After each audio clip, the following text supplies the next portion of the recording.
que no es el real. Doctor Barcesat, ¿cómo le va? ¿Cómo va? ¿Cómo está? ¿Cómo están? Bien, bien. ¿Todo bien? ¿Todo en orden? Bueno, todo esto que hemos visto es lo que ilustra lo que realmente es necesidad y urgencia, y para lo cual debe proveerse la presencia y la ayuda estatal. Claro que aquí es factible dar ayuda sin esperar una ley que disponga que el ejército ponga los puentes para las zonas anegadas, las carpas militares, las cocinas que se les mande para proveerles de alimento. Esto debiera ser la tarea de un presidente que se preocupa de su pueblo y que debe saber, y si no, que mire el televisor, que debe saber que las cosas no se arreglan solas, que necesitan una redistribución para que se pueda conjurar la necesidad y la urgencia. La ayuda y la solidaridad del pueblo, enhorabuena, pero hay temas que no puede resolver de por sí solo. Es decir, proveer, por ejemplo, estructuras tipo estos puentes de ejército para las zonas anegadas, bueno, eso requiere una obra y un saber especializado. Lo tienen nuestras Fuerzas Armadas, lo pueden prestar, pueden colaborar, pueden prestar el alimento, pueden transportar a la gente a lugares más seguros. Bueno, nada de eso el Estado parece ocuparse.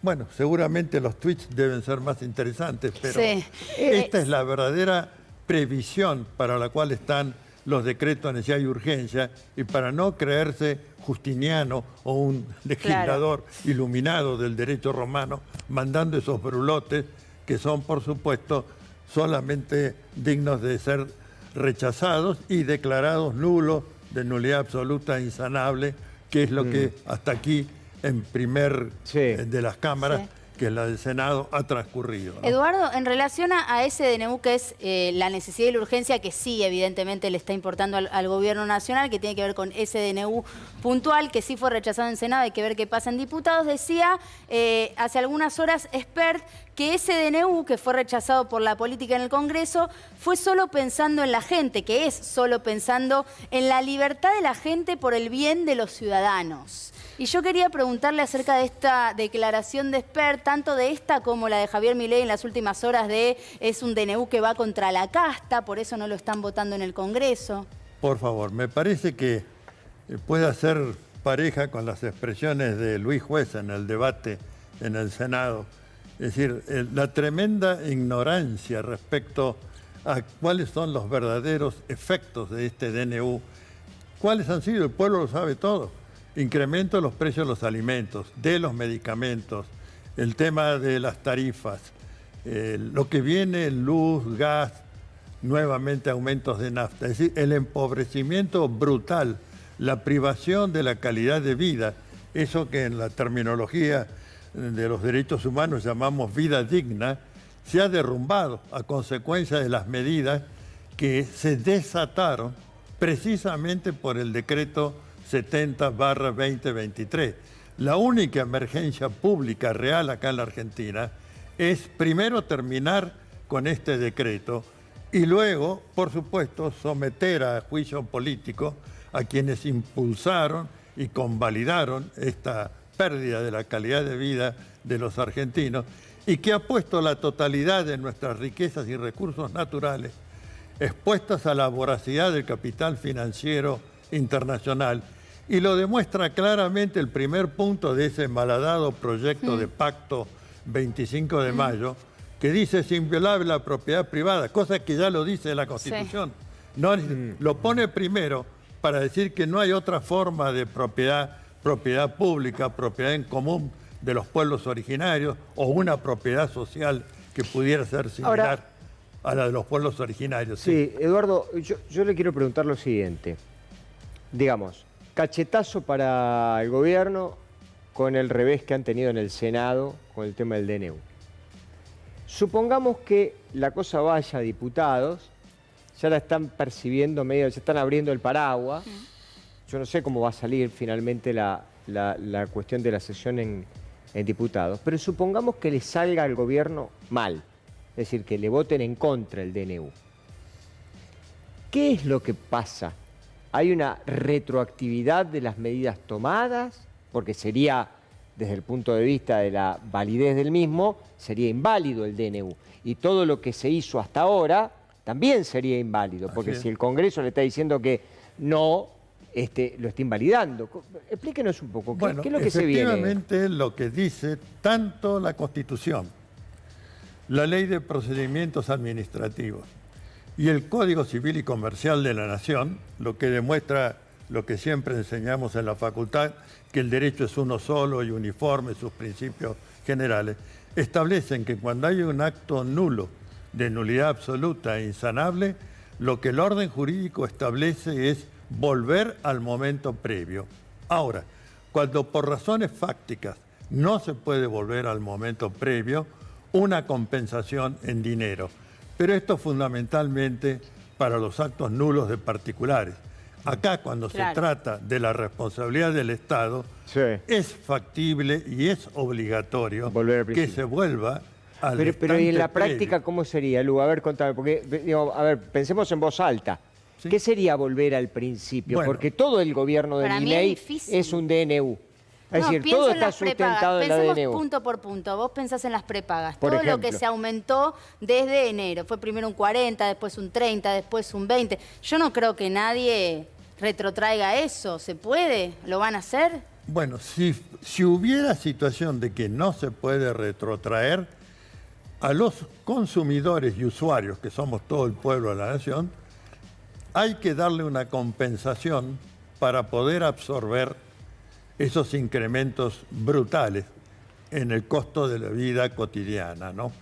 Ahora, yo entiendo que mucho de lo que ha sido aumento de precios puede retrotraerse sin que se derrumbe nada. Es decir, las ganancias exorbitantes por los incrementos de precios, por ejemplo, a los alimentos, todo eso puede retrotraerse porque nada ha variado. Pero sin devolverte todo lo que vos pusiste de más, ¿no? Yo en diría, el último tiempo. Yo diría, Es polémico. la norma general hay que aplicarla. Yo no sé si yo Los en un juicio casos empieza una catarata de particulares que juicios. puedan Sí, haber, pero particulares. Para eso está la justicia. Claro. Es decir, la justicia tiene un instituto, particularmente en el Código Civil y Comercial de la Nación, que se llama lesión enorme, que dice, bueno, cuando contrataron estaban así las dos partes, ahora están así.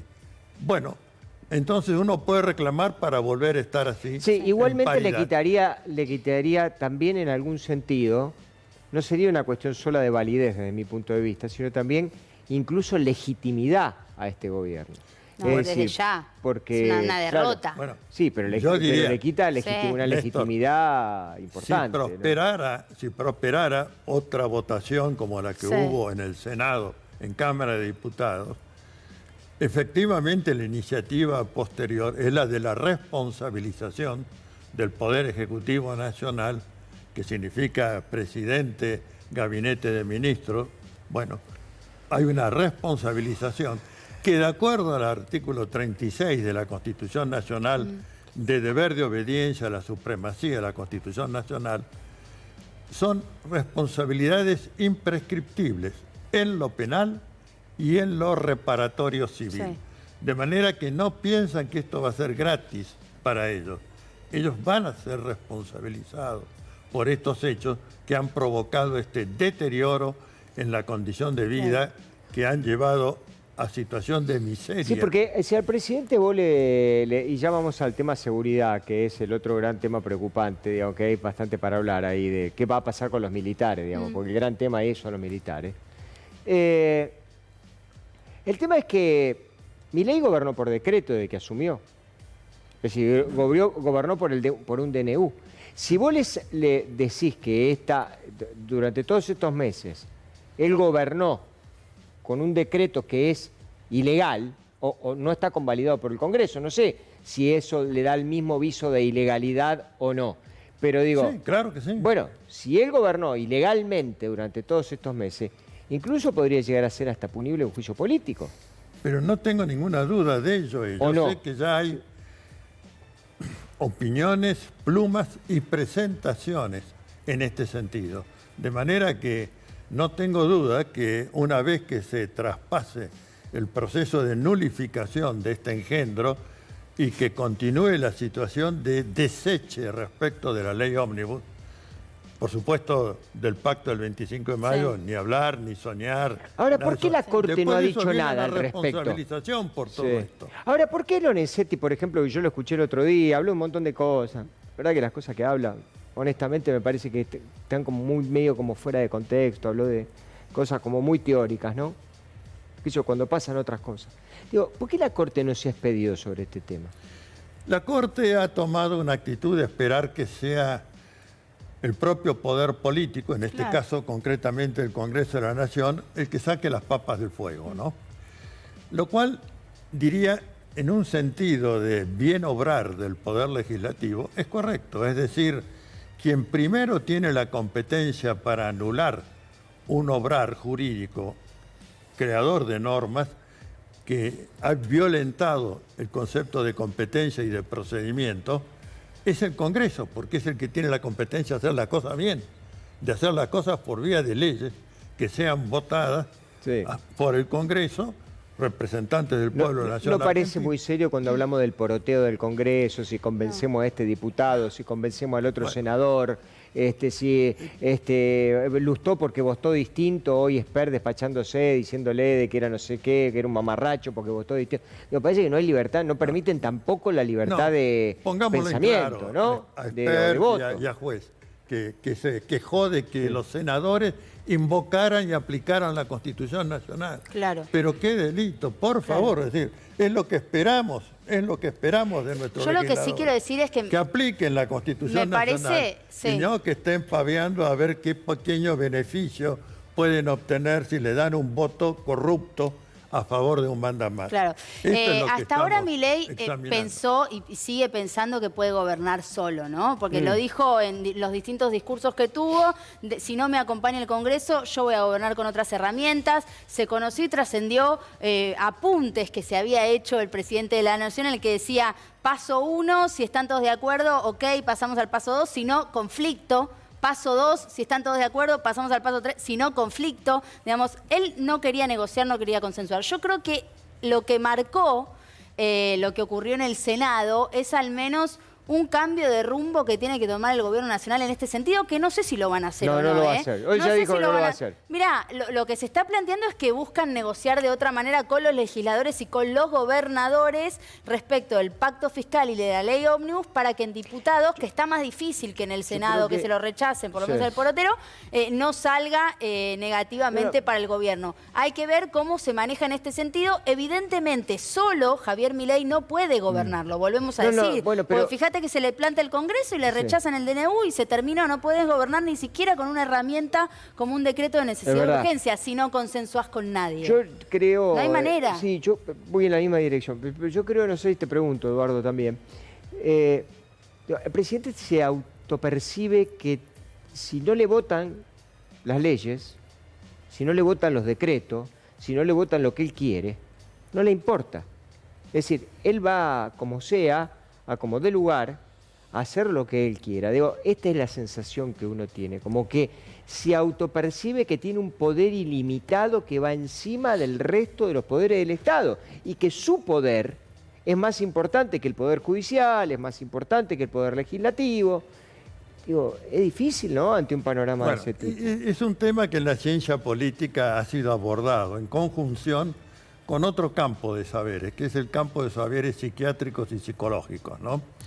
El ansia de poder y cómo este ansia de poder puede trastornar la institucionalidad. Como decía un gran profesor, Pierre Legendre, en El amor del censor, no solamente pretenden ser obedecidos, pretenden ser queridos, pretenden ser amados. Algo similar dijo Mariano Grondona cuando llegó a la Revolución Argentina. Dijo que habían llegado los nacidos para el mando y que por lo tanto no solo teníamos que obedecerlos, sino que respetarlos y sentir aprecio por ellos. ¿Por qué?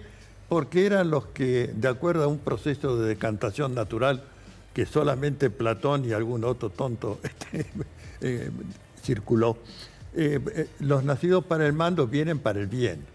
Es decir, todas las proclamas militares, ustedes van a escuchar o leer, que hablan de que vienen en cumplimiento de un mandato para el interés general, para el bien, para recuperar los valores de la patria, la trascendencia nacional, etcétera, y después hacen el desastre que hacen y se tienen que ir con la cola entre las patas. Hablando de los militares, ¿no? Sí, escuchémoslo a Javier Milei y también a Puyaro, el gobernador de Santa Fe, porque hablaron respecto del rol del ejército en la situación de Rosario. A ver. Nosotros ahora en este momento estamos evaluando enviar una nueva ley de seguridad interior que permita que las Fuerzas Armadas puedan tomar algunas acciones adicionales. ¿Qué acciones quiere que tome el ejército? Están especificadas en la ley. Digamos, eso es para un especialista. Pero no le viene a levantar un fusil y tirar. No quiere decir eso. Quiere decir que va a tomar acciones acorde a la calidad de los eventos que están ocurriendo. Que venga el ejército, que vengan fuerzas federales, que venga el acompañamiento de fuerzas tácticas de otros gobiernos provinciales para que a los rosarinos le podamos dar un poco de paz.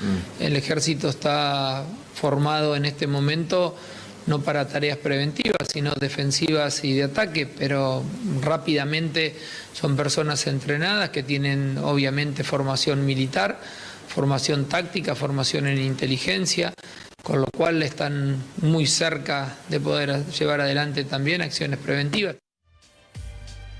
Bueno, ¿alguna reflexión? Bueno, la Ley de Seguridad Interior vigente prohíbe la actividad de las Fuerzas Armadas en el sentido de política o policía interior de la República Argentina. Para decirlo de la forma más gráfica, no están para apuntarle al pueblo argentino, pero a defender nuestra soberanía, esa es su tarea específica. La experiencia histórica, y lo ha dicho muy bien el general Martín Balsa, es que la intromisión de las Fuerzas Armadas para reprimir el narcotráfico no dio resultado. Es decir, lo que dio resultado, o el resultado que tuvo, es que se involucraron con los narcotraficantes en lugar de reprimir a los narcotraficantes y el narcotráfico.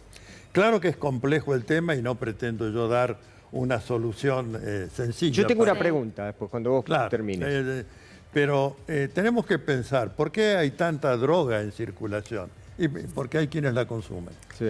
¿Dónde se consume mayoritariamente? Y se consume en los países, llamémoslos ricos o del norte.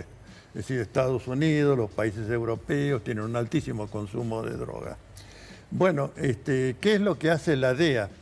Y la DEA lo que hace, vamos a ser sinceros, es cuidar de que el negocio sea para el Estado y no para los narcotraficantes. Sí, no se vaya de las manos y no se terminen matando entre uno contra otro. Claro. Sí. Ahora, las palabras de Milei, ¿cuáles fueron? Yo te quiero preguntar una cosa. Prefiero los narcotraficantes al Estado. Sí, porque tienen código y porque compiten, claro. Que quede va a terminar vivo, siendo, en lugar de anarcocapitalista, narcocapitalista. Claro, narcocapitalista. Bueno, pero yo te quiero preguntar algo a los fines prácticos, digamos, ¿no? Para ver si se puede hacer o no. La frontera, toda la frontera de la República Argentina está la gendarmería. Sí. En la frontera. Yo pregunto, ¿no? Sin necesidad de cambiar la ley de seguridad interior. Si vos traes a la gendarmería, pregunto, ¿no? Que está en la frontera y la llevás a Rosario, y en la frontera llevás a los militares que tienen, digamos, porque también hay una cuestión de expertise con la gente, digamos, la gendarmería tiene como un trato, digamos, si se quiere es más parecido a un policía, alguien de gendarmería, que lo que es un militar. Digo, si vos llevaras a los militares a la frontera, al control de lo que significa el egreso y el ingreso a la República Argentina, y trajeras a los gendarmes a Rosario, ¿no sería un poco más lógico y no tendría que modificar una ley? Bueno, en el siglo XIX los ejércitos estaban en zona de frontera porque su preocupación y objetivo central era custodiar al Estado-Nación y su territorio. Por lo tanto, el lugar lógico era la frontera. Bueno, eso se ha ido derrumbando. Los ejércitos están en las principales ciudades y no precisamente en zona de frontera.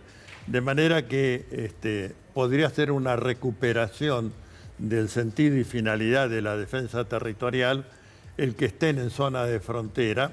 Claro, una cosa es custodiar la soberanía territorial y otra impedir el narcotráfico. Requiere una especialización, requiere una inteligencia política de criminal totalmente distinta. Pero sería mucho menos dañoso, diría, si esto fuera, y que aquellos que supuestamente o realmente están capacitados para reprimir estos delitos económicos, son delitos económicos, el tráfico de drogas, bueno, que estuvieran eso. Lo que creo lo que pasa es que ahí, en la entrevista, al presidente se lo ve titubeante, digamos, respecto de este tema, porque, digamos, en algunas cosas se comen los chicos crudos y en otras cosas, en realidad, me parece que no la tienen como muy clara. No, y hay que porque decir cuando que Chiche Helblum fue el único que le hizo repreguntas, de Tal todas cual. las entrevistas que vienen teniendo hasta ahora. Tal cual, cuando Helblum le pregunta y le dice, bueno, pero ¿cuál es el rol del militar? ¿Levantar el fusil y disparar? Bueno, no, y ahí empiezan, viste, a recular en chancleta y a patinar, porque en realidad no saben exactamente No qué es lo que conocía el quieren con los contenido. militares. No saben lo que quieren con los militares. Quieren cambiar la ley de seguridad interior, pero no saben si quieren que los militares disparen, no disparen, le peguen a la gente, encarcelen gente sin ningún tipo de... Si no hay nada claro. Hay un saber técnico para reprimir el delito del narcotráfico que exige la concentración de ciertos organismos de inteligencia, y esto sería el gran principio para saber cómo combatir la circulación y el consumo de droga en nuestro territorio.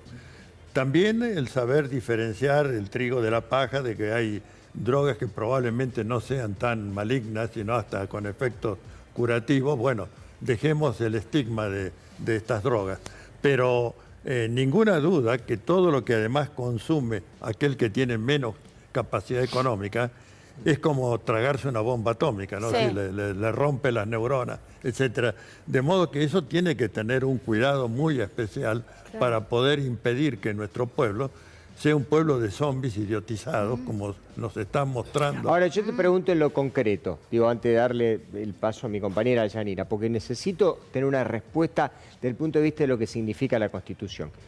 Cuando ellos dicen cambiar la ley de seguridad interior, ¿en qué está pensando este gobierno? ¿En darle qué a los militares? ¿Otra vez el poder para que vuelvan y que estén por la calle alrededor nuestro y que nos pidan los documentos en la calle? Digo, porque lo que pasa en Rosario mañana puede pasar en Córdoba, o ni que Dios permita, pero digo, o puede pasar en La Plata o puede pasar en cualquier lado. Extenderse al conurbano. En Sí, lugar no, de- por eso te pregunto, ¿cuál sería la facultad que tendrían los militares? No, tendrían que hacer inteligencia respecto a cómo se produce, distribuye y consume.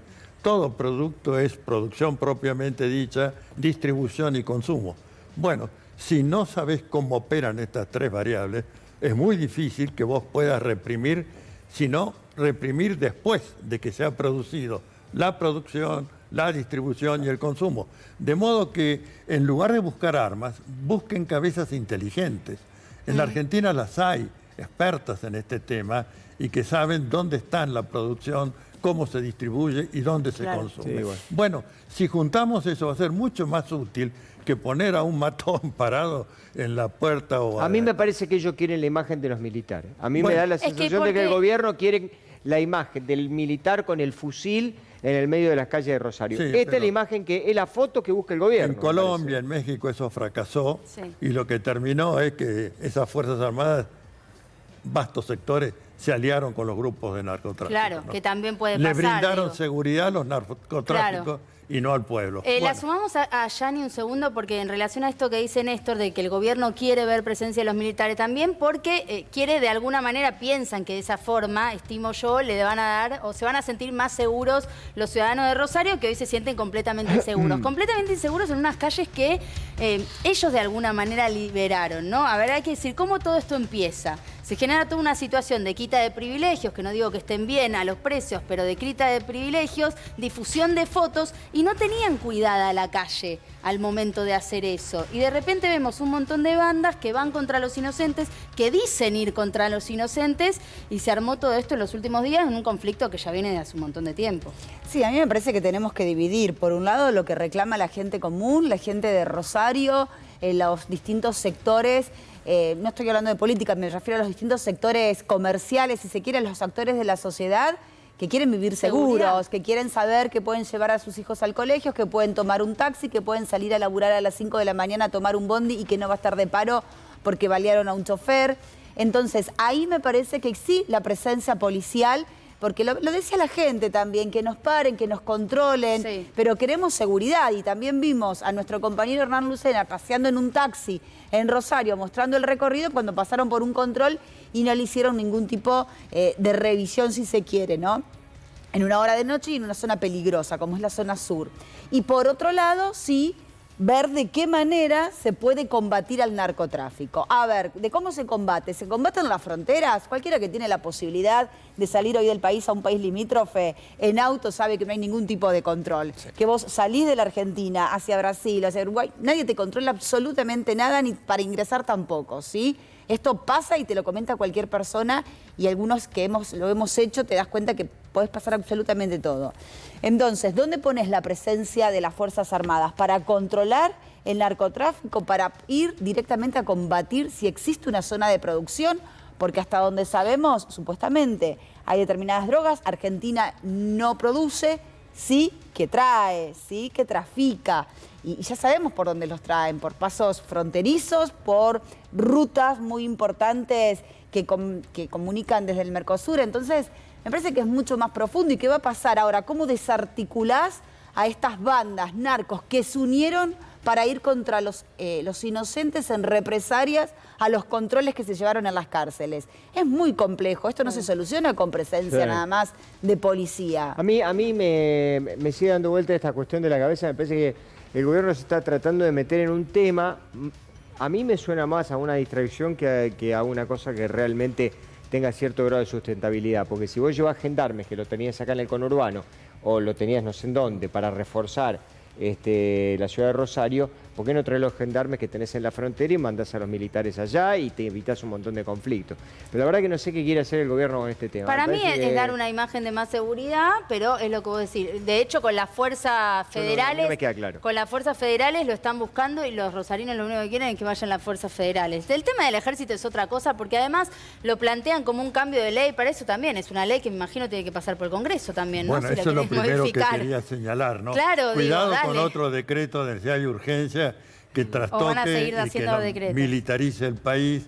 Y bueno, pero vamos a estar pasándonos 3 semanas discutiendo, 4 o 2 meses, discutiendo si los militares sí, si los militares no. Va a haber marcha de las agrupaciones de izquierda y de las abuelas de Plaza de Mayo y no sé cuántos más, que van a ir y nos vamos a desviar de la atención de lo que realmente quiere, que es lo que realmente quiere este gobierno, es que la gente se está cagando de hambre, que esto es lo que realmente está pasando en la República Argentina y lo que tenemos que denunciar. Y basta de tirar buscapié. Y basta de tirar distracciones porque ya a mí me tienen harto. Todos los días encuentran un tema de peluquería distinto para poder discutir, porque es cierto. Es así, porque terminan siendo temas de peluquería, porque no son temas serios. No es que le falte el respeto ni a los rosarinos, ni al narcotráfico, ni a la fuerza de seguridad. Pero si vos lo querés tratar seriamente, decís seriamente lo que querés hacer. No te pongas a decir, viste, cosas con una teoría, digamos, sin nada, sin sustento. Viste, como si estuviera hojeándola para ti con un secador de pelo y decís, che, ¿qué te parece? ¿Qué onda si hacemos esto o hacemos esto otro? Me parece que es poco serio. Comparto que hay que poner el ojo y la inteligencia en lo que es distribución, intercambio y consumo. La producción parece que afortunadamente que no la tenemos en nuestro territorio, pero distribución, intercambio y consumo sí.